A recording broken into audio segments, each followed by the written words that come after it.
Miongoni mwa mambo ambayo hatakiwi kufanya aliyehirimia ibada ya haji, ashaweka nia ibada ya haji katika miqat.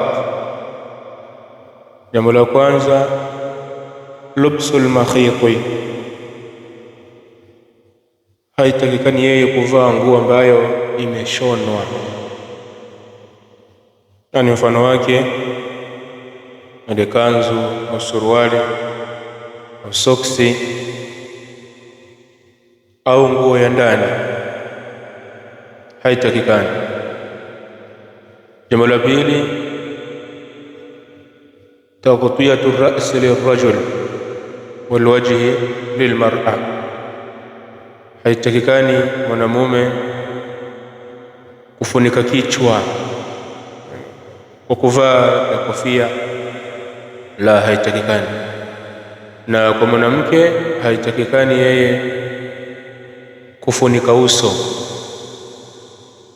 yani haifai mwanamke kuvaa niqab katika ibada ya haji, ashahirimia, au alqufaz au gloves, haifai. Jambo la tatu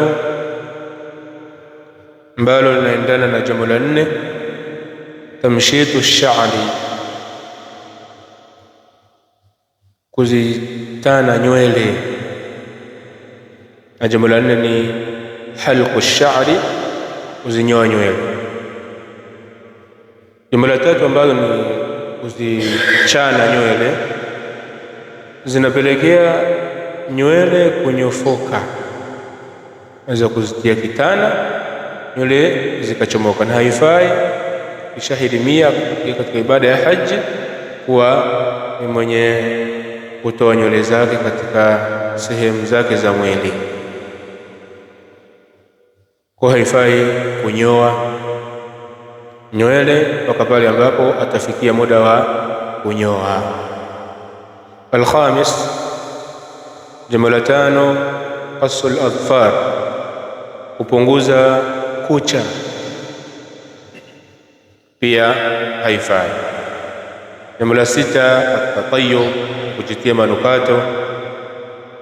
Jambo la saba, qatlu sayd, kuwinda au kuua kiwindwa, yote haifai. Jambo la nane, annikahu, kufunga ndoa, haifai kufunga ndoa. Sawasawa anafunga ndoa yeye mwenyewe au anafunga ndoa kwa ajili ya mwingine au kuchumbia, maadamu yeye yupo katika ihram yake, katika nia ya kufanya haji, shahirimia miqat, haifai yeye kuoa. Na hata akioa ile ndoa haipiti, la yanaqid, ile ndoa haipiti, haifungiki. Inakuwa hiyo ndoa ni ghairu sahih, sio sahihi inda jumhurul ulama. Na tisa ni aljimaa, haifai kufanya tendo la ndoa isipokuwa mpaka baada ya kuhalalika kufanya hivyo. Namba 10, pia haifai almubasharatu bishahwa, mwenza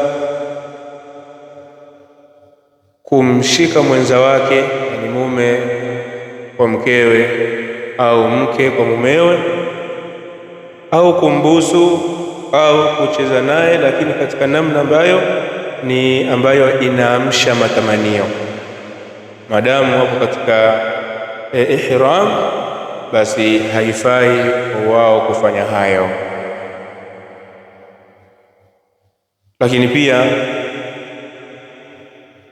kwa wale ambao wao hawako Makka, wapo katika maeneo yao, lakini wanayo nia ya kuchinja,